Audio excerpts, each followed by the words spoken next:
The red sand of Kepler 442b swirled around Dr. Amanda Blake as she carefully brushed dirt from the strange bone she had just uncovered. The desert planet had been quiet for 3 days now, with only the distant hum of her research camp's generators breaking the silence. She had been working this dig site for 2 months, expecting to find nothing more than mineral deposits and maybe some fossilized plant matter. What she found instead made her hands shake as she held it up to the pale sunlight. The bone was human, but it was unlike any human bone she had ever seen. It was thick and dense, almost like stone, with deep grooves that suggested incredible muscle attachment. Whoever this person had been, they had lived a life of constant physical strain and combat. Amanda set the bone aside and continued digging, her excitement growing with each new discovery. More bones emerged from the sand, along with scraps of metal that looked like armor plating. Then came the weapons.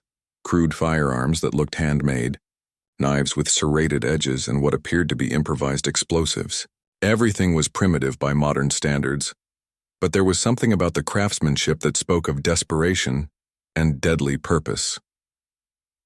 Amanda activated her communication device and called her team leader back at base camp. "Jake, you need to see this," she said into the microphone. "I think I found something big." Captain Jake Morrison had been running archaeological surveys for the Terran Federation for 15 years, but he had never heard Amanda sound so excited. He gathered his equipment and made the short flight to her dig site in his hover transport, bringing with him Dr. Lisa Carter, their xenoarchaeologist, and Colonel Danny Rodriguez, their military consultant.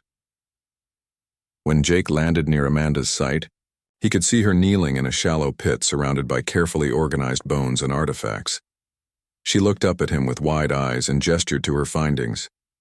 "Jake, these remains are human, but the carbon dating says they're over 50,000 years old. That's impossible. Humans didn't leave Earth until 2,300 years ago." Dr. Carter knelt beside the bones and ran her scanner over them. The readings made her frown. "These bones show signs of malnutrition, repeated injuries, and extreme physical stress. Whoever these people were, they lived very hard lives." She picked up one of the crude firearms and examined it closely. "This weapon is functional but primitive. It's designed for reliability over sophistication, like something you'd make when resources were scarce." Colonel Rodriguez studied the layout of the remains and artifacts with a soldier's eye. "This wasn't a normal burial," he said slowly. "Look at how they're arranged. The weapons are positioned for quick access.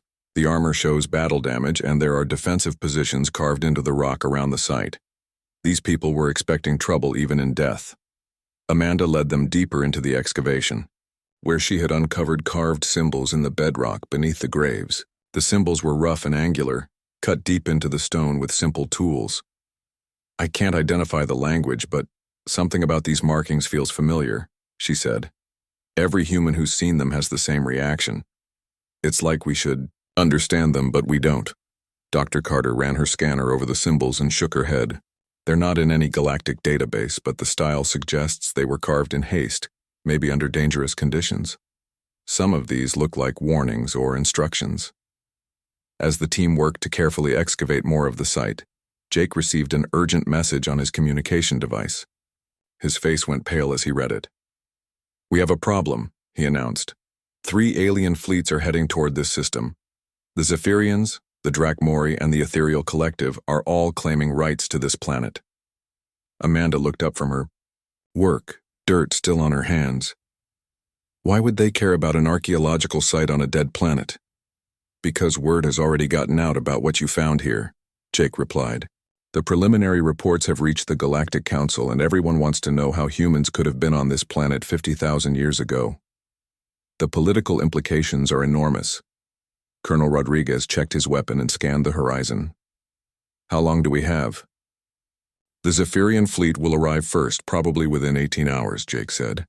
"The others won't be far behind. We need to decide whether to evacuate or stay and protect the site." Amanda stood up and looked at the graves around her. These people, whoever they were, died here for a reason. They left these symbols as a message. We can't just abandon them now.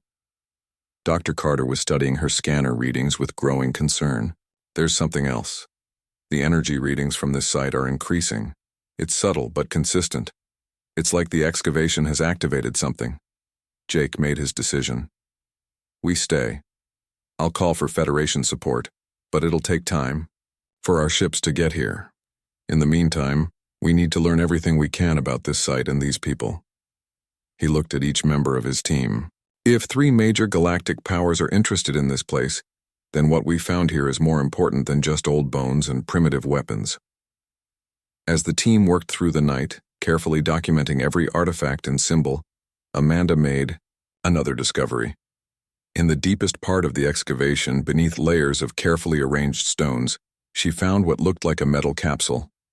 It was crude but functional, with simple mechanical seals and basic life support indicators. Jake, she called softly. I think this is a stasis pod. The team gathered around the capsule as Dr. Carter scanned it with her equipment. It's still active, she reported with amazement. Minimal power, but the life support systems are functioning. There's someone inside. Colonel Rodriguez examined the pod's exterior. This technology is primitive but effective. Whoever built this designed it to last. The question is, do we risk opening it? Jake looked at the ancient graves around them, the mysterious symbols and the primitive weapons that spoke of desperate battles fought long ago. In the distance, he could see the first glow of approaching ships in the planet's thin atmosphere. We need answers, he said, and whoever's in there might be the only one who can give them to us. Amanda checked her equipment one more time and looked at her teammates. If we're going to do this, we need to do it now. Once those alien fleets arrive, we might not get another chance. The wind picked up across the red desert, blowing sand over the ancient graves as the team prepared to wake someone who had been sleeping for 50,000 years. The Zephyrian fleet dropped out of hyperspace with the elegant precision that marked all their military operations. Admiral Korthek stood on the bridge of his flagship, watching the desert planet grow larger on his main screen. The sleek, silver ships of his fleet moved in perfect formation, their energy weapons already charging as a show of force. Admiral, we are detecting the human research vessel on the planet's surface, his tactical officer reported. They appear to be conducting excavations at the coordinates mentioned in the intelligence reports. Korthek's elongated face showed disgust. Humans, always digging in the dirt like primitive creatures. Signal them to withdraw immediately. This system is now under Zephyrian protection according to ancient territorial claims. On the planet's surface, Jake Morrison watched the alien ships through his binoculars. The Zephyrian vessels were beautiful in their deadly way, all curves and flowing lines that spoke of technology far beyond human capability. He activated his communication system and tried to reach the alien commander. Admiral Korthek, this is Captain Morrison of the Terran Federation. We are conducting legitimate archaeological research under Galactic Council regulations. We request permission to continue our work. The reply came back cold and dismissive. Human Morrison, your species has no legitimate claim to this world. Remove your people immediately or face the consequences. Before Jake could respond, space around the planet lit up with new hyperspace exits. The Drakmori war clan had arrived, their massive dreadnoughts bristling with kinetic weapons and armor. Plating, the ships were ugly by Zephyrian standards, built for function over form, but their firepower was undeniable. War leader Grathel's voice boomed across all communication channels. Zephyrian dogs, you dare claim a warrior's grave without proving your worth in battle. This world belongs to those who can take it and hold it. Admiral Korthek's response was immediate. Primitive barbarians, your clan has no understanding of civilized territorial law. We were here first. The situation grew worse when the ethereal collective's crystalline vessels phased into normal space, their translucent hulls shimmering with otherworldly energy. The collective rarely involved themselves in physical conflicts, preferring to manipulate events from behind the scenes. Their presence meant this situation was more important than anyone had realized. The collective's representative spoke in the harmonious tones that marked their species. Ancient echoes call to us from this place. The First War's shadow stirs in the deep places. All who would claim this ground must understand what sleeps beneath. Dr. Carter looked up from her work at the excavation site. Jake, the energy readings are spiking again. Whatever's down here is responding to the presence of those ships. Amanda continued her careful work around the stasis pod, while Colonel Rodriguez set up defensive positions around the dig site. The primitive weapons they had found were obviously inadequate against the advanced alien technology overhead, but Rodriguez's military training demanded preparation regardless. The symbols are becoming clearer, Dr. Carter reported as she worked to decode the ancient markings. I think I'm starting to understand parts of the language. It's not completely alien to human linguistic patterns, but it's old, really old. Jake divided his attention between monitoring the growing fleet confrontation above and the archaeological work below. The Federation had promised reinforcements, but Admiral Kate Sullivan's fleet wouldn't arrive for another 2 days. Until then, his small research team was caught between 3 major galactic powers and whatever secrets lay buried in the ancient graves. Lisa Carter made a breakthrough while studying the carved symbols near the stasis pod. Jake, these aren't just decorative. They're instructions, tactical manuals, survival guides. Look at this sequence here. It's describing how to fight against technologically superior enemies using primitive weapons and guerrilla tactics. Colonel Rodriguez examined the symbols Carter had translated. These tactical suggestions are sophisticated despite the primitive tools described. Whoever wrote this understood asymmetric warfare at a level that rivals modern military doctrine. Amanda's scanner detected movement inside the stasis pod. The occupant is showing signs of awakening. Life support systems are cycling up to full power. We might not have a choice about opening this thing soon. Above them, the 3 alien fleets continued their standoff. The Zephyrians maintained their elegant formations while charging their weapon systems. The Drakmori spread out in attack patterns, their ships moving like hungry predators. The ethereal collective's vessels simply hung in space, watching and waiting. War leader Grathel grew tired of the diplomatic posturing. Enough words. Warriors speak with weapons, not speeches. His flagship launched a kinetic projectile toward the Zephyrian formation. Admiral Korthek's response was immediate and devastating. Energy beams lanced out from his ships, vaporizing the Drakmori projectile and scoring hits on several War Clan vessels. You want to fight, primitive? We will show you how civilized species wage war. The battle erupted across the space above Kepler 442b as the Drakmori and Zephyrian fleets engaged, in earnest. Kinetic rounds and energy beams crossed paths while ships maneuvered for advantage. The ethereal collective remained neutral but alert, their vessels glowing brighter as the violence increased. On the planet's surface, the team felt the vibrations from orbital bombardment as stray shots impacted the desert around them. The ancient burial site seemed to pulse with each explosion, the carved symbols glowing faintly in response to the battle above. Dr. Carter completed her translation of a crucial section of the ancient text. Jake, you need to hear this. According to these symbols, the people buried here weren't from Earth. They were from a lost human colony ship that launched over 50,000 years ago. They encountered something out there in deep space, something that followed them here. Amanda's scanner readings from the stasis pod were becoming urgent. The pod's systems are fully active now. The occupant is definitely waking up. We need to make a decision about opening it.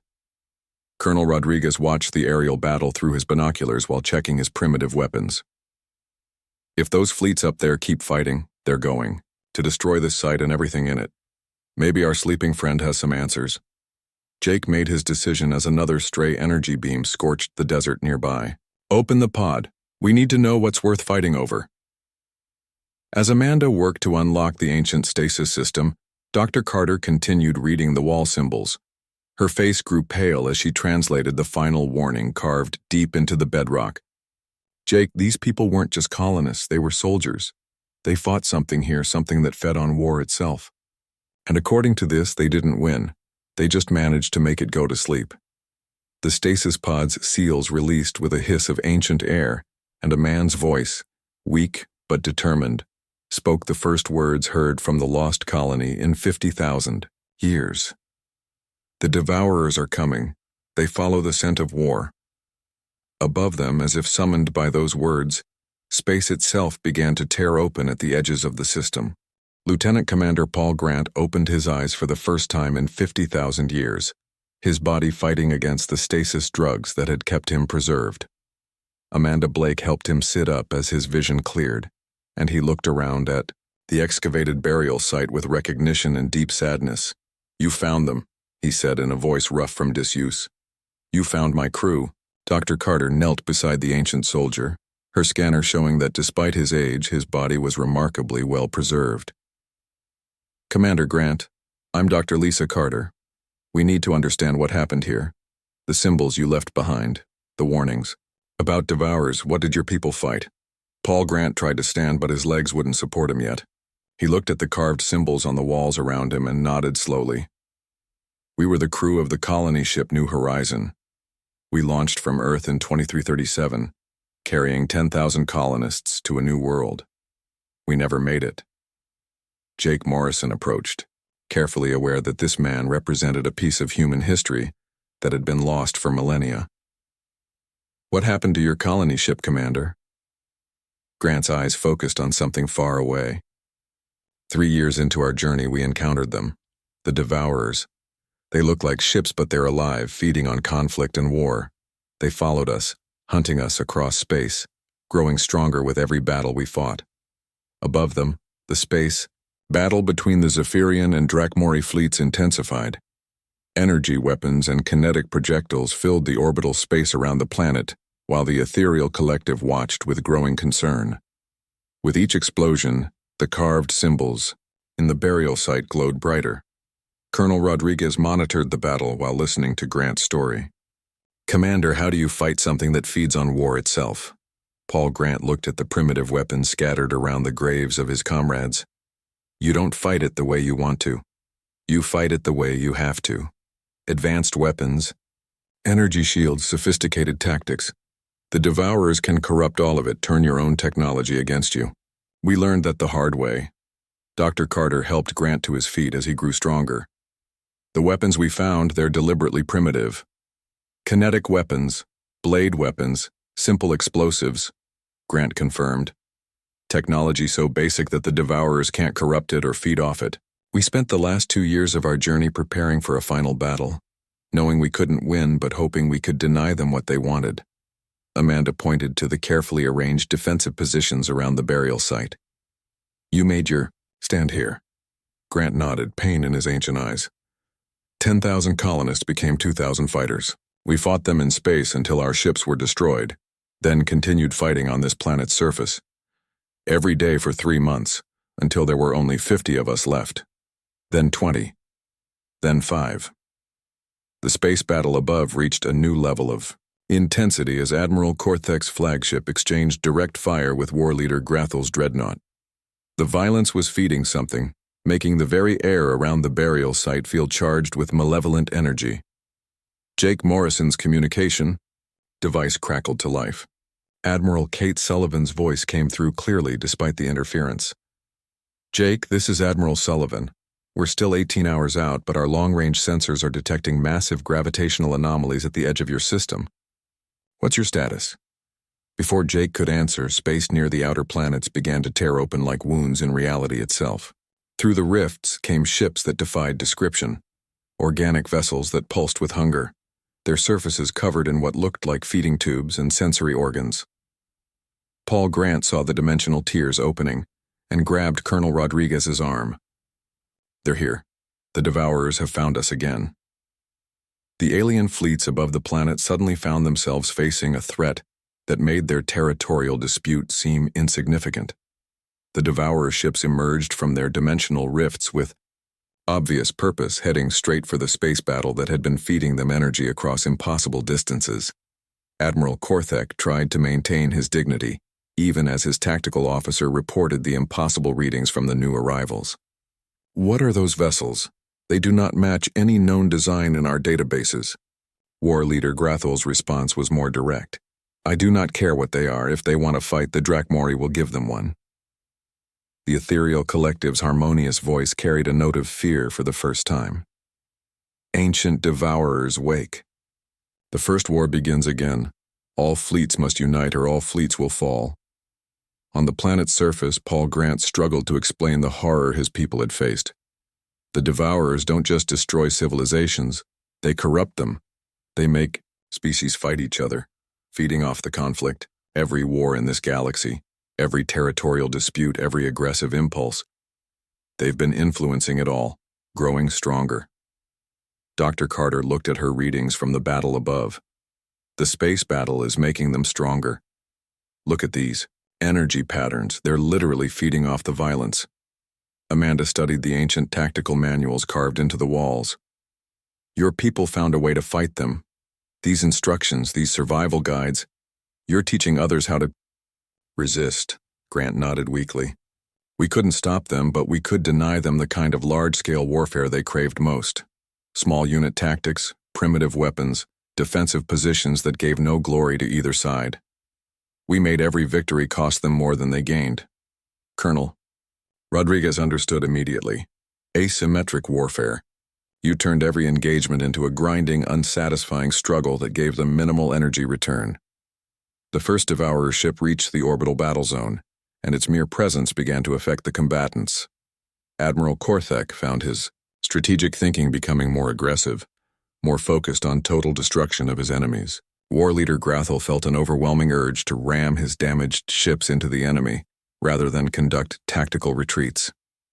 Jake Morrison watched the space battle through his binoculars and saw the change immediately. The alien commanders are losing control. Their tactics are becoming more violent, less organized. Paul Grant struggled to stand as the Devourer influence reached down to the planet's surface. They affect everyone nearby. The urge to fight, to destroy becomes overwhelming. That's why we had to use the stasis pod. I was the only one left who could resist their influence long enough to set the final trap.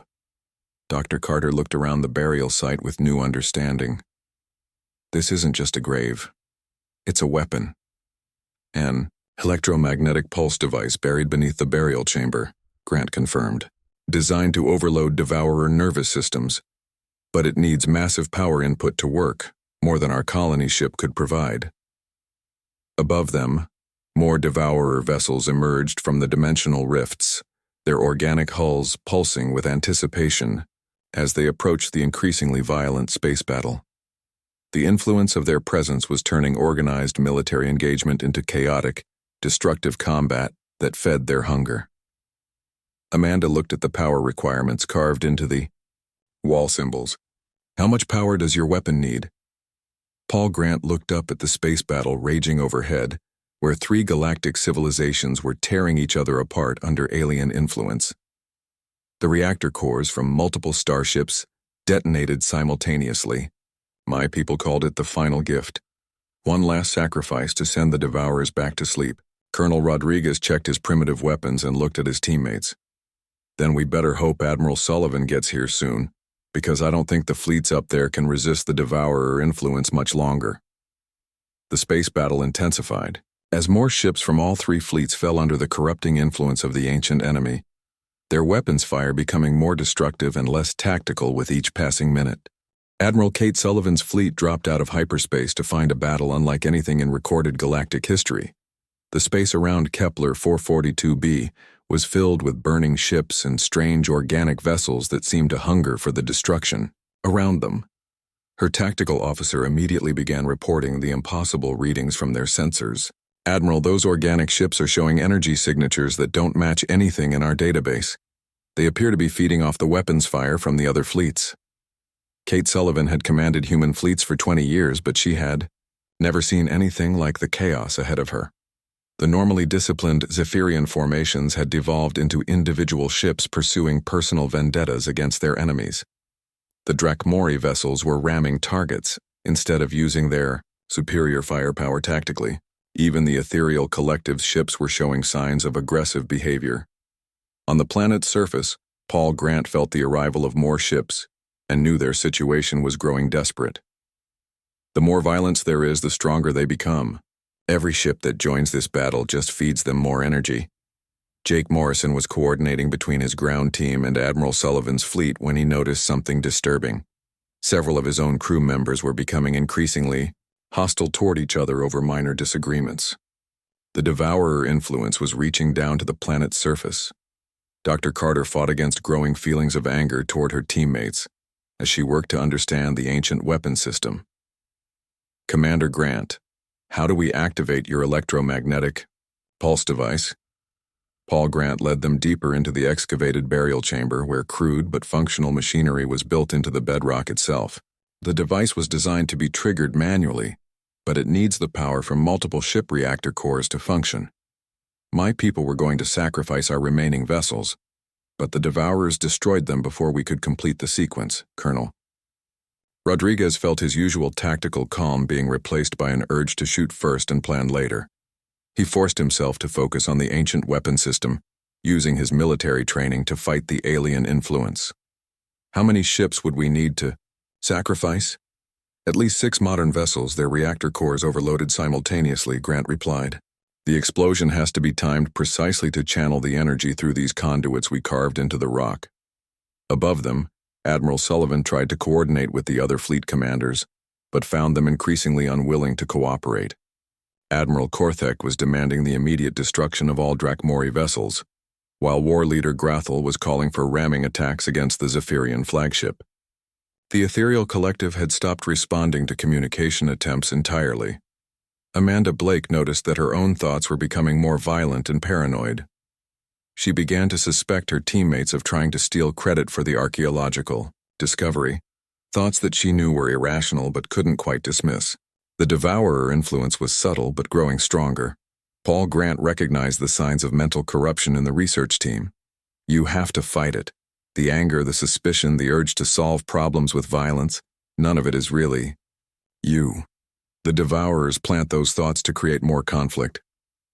Jake Morrison forced himself to think clearly despite the growing rage he felt toward the alien fleets above. He activated his communication system and tried to reach Admiral Sullivan. Kate, the enemy ships are affecting everyone's behavior. You need to power down your advanced weapon systems and fight them with basic kinetics only. Admiral Sullivan's response showed she was fighting the same mental influence. Jake, that's tactically insane. We'd be defenseless against their superior technology. That's the point, Jake replied, reading from the ancient tactical manual Dr. Carter had translated. Advanced weapons give them more energy to feed on and more systems to corrupt. The primitive approach denies them both advantages. Dr. Carter made another breakthrough in translating the wall symbols. Admiral Sullivan, the ancient records show that energy weapons actually make the Devourers stronger. Every energy beam, every plasma torpedo, every gravitic pulse just feeds them more power. Paul Grant's voice came through the communication system, weak but determined.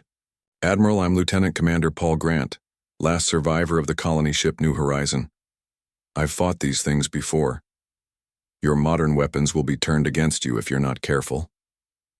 Admiral Sullivan made the hardest decision of her military career. All Federation vessels, power down energy weapons and shields, switch to kinetic weapons only. I know this sounds crazy, but we're going to fight this battle like our ancestors did. The response from her fleet was immediate and negative. Her captains thought she had lost her mind, but military discipline held, and they followed orders. The Federation ships powered down their energy systems and prepared for close-range combat, using only basic kinetic weapons. Admiral Korthek saw the human fleet powering down and assumed it was a sign of weakness. Pathetic humans, surrendering already. All Zephyrian vessels target the Federation ships first. But when the Zephyrian energy beams struck the Federation vessels, something unexpected happened. The human ships, without energy shields or advanced countermeasures, seemed to absorb less of the Devourer influence. Their crews remained more focused and tactical, while the energy-wielding aliens became increasingly erratic. War leader Grathel noticed the difference immediately. The humans fight with clear minds while we burn with false rage. There is wisdom in their primitive approach. On the planet's surface, Paul Grant was growing weaker as the stasis drugs wore off completely. The pulse device is ready to activate, but we still need the reactor cores. The explosion has to happen directly above this site to channel the energy properly. Colonel Rodriguez studied the tactical situation through his binoculars. Admiral Sullivan has 6 damaged ships that won't make it out of the system anyway. If their crews volunteered for a suicide mission, Jake Morrison understood the implications immediately. We're asking people to die to activate a 50,000-year-old weapon that might not even work. Paul Grant looked at the graves of his comrades surrounding them. My people made that choice. 10,000 colonists became 2,000 fighters, then 50, then 5, then 1. We knew the cost of letting these things spread across the galaxy. Dr. Carter finished her translation of the final section of the ancient manual. The pulse has to be precisely timed. Too early, and it won't have enough power. Too late, and the devourers will adapt to it. Amanda Blake felt her scientific curiosity battling against growing paranoia about her teammates. She forced herself to focus on the technical aspects of the ancient weapon. The conduits are carved perfectly to channel the energy. These colonists knew exactly what they were doing. Above them, the space battle was reaching a crescendo of violence as more devourer ships emerged from their dimensional rifts. The organic vessels pulsed with satisfaction as they fed on the increasing chaos, growing larger and more aggressive with each passing minute. Admiral Sullivan made contact with the volunteers from her most damaged ships. This is a one-way mission, people. You'll be overloading your reactors directly above the planet to power an ancient weapon system. There's no guarantee it will work. Captain Ryan Hughes of the damaged destroyer Memphis was the first to volunteer. Admiral, my ship won't make it home anyway. Might as well make our deaths count for something. 5 more captains volunteered their damaged vessels and crews for the suicide mission.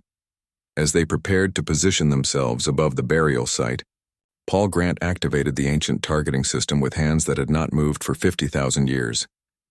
The 6 damaged Federation vessels moved into position above the ancient burial site, their crews making final preparations for a mission none of them expected to survive. Captain Ryan Hughes looked at his bridge crew one last time, seeing the EED's same mixture of fear and determination in their faces that he felt in his own heart. All hands, this is the captain.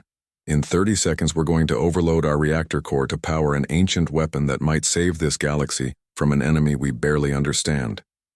It's been an honor serving with all of you.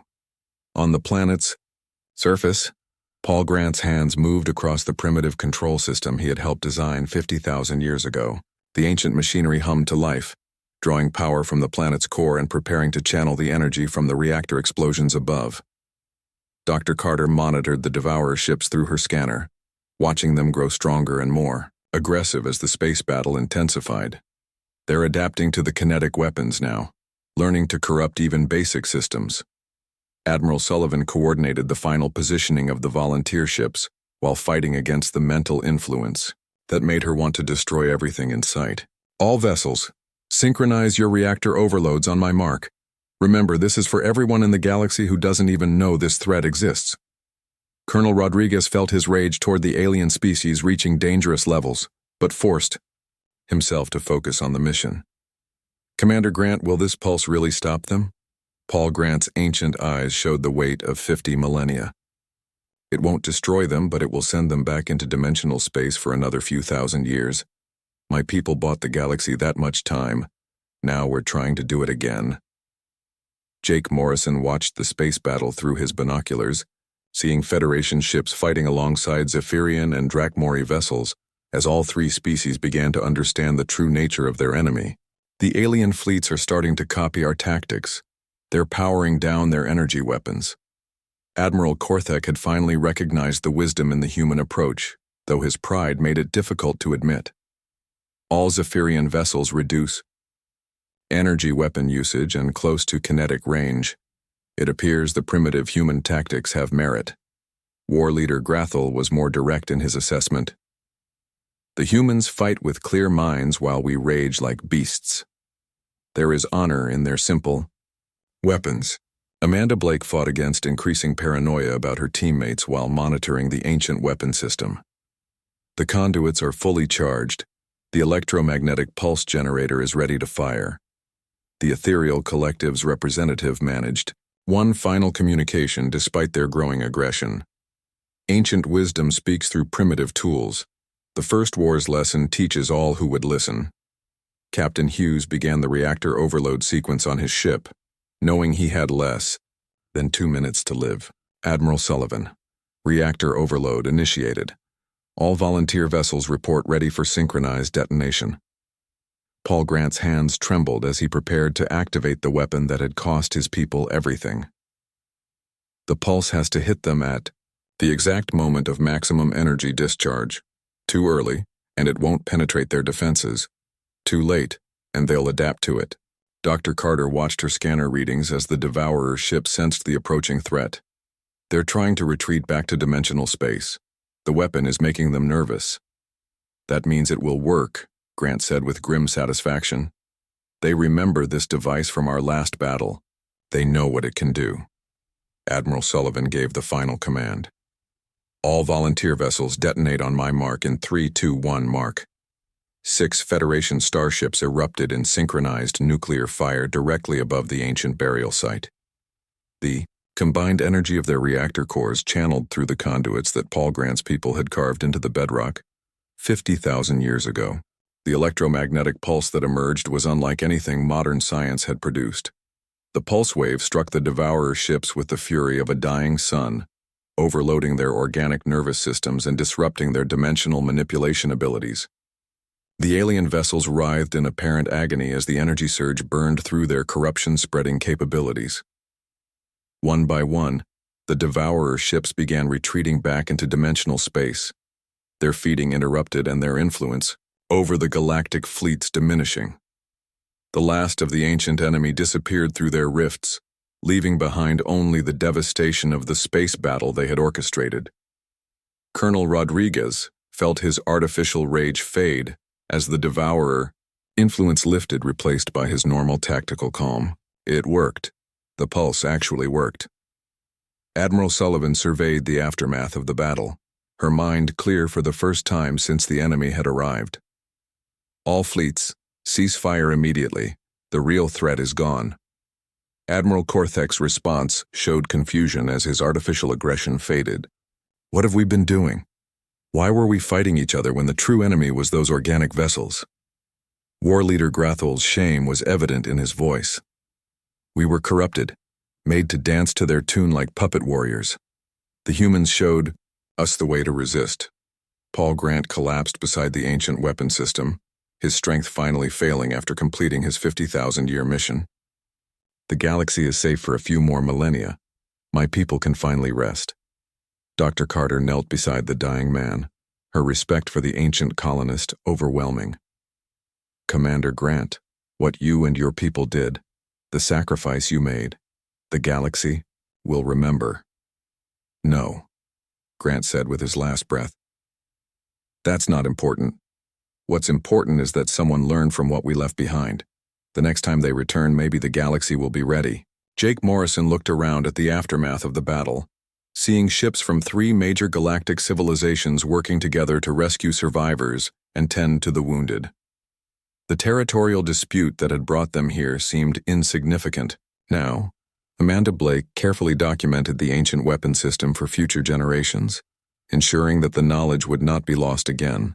We need to make sure every civilization in the galaxy knows about this threat and how to resist it.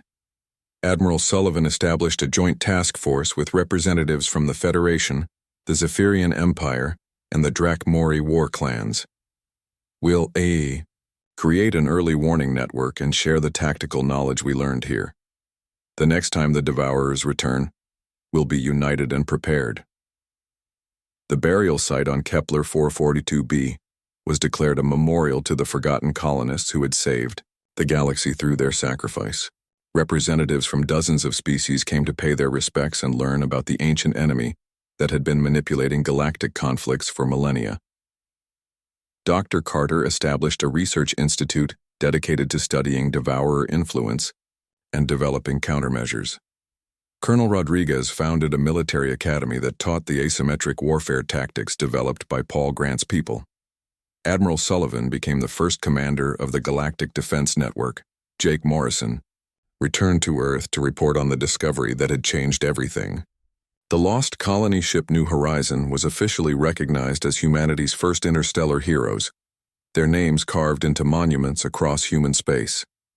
Years later, when diplomats from various species met to negotiate territorial disputes or trade agreements, they would remember the lesson of Kepler 442b.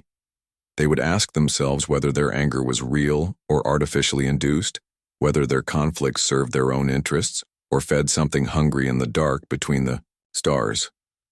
The galaxy had learned that sometimes the most primitive methods were the most effective, that the greatest heroes were often those whose names were forgotten by history, and that humanity's gift to the galactic community was not superior technology or political sophistication, but the stubborn refusal to surrender in the face of impossible odds.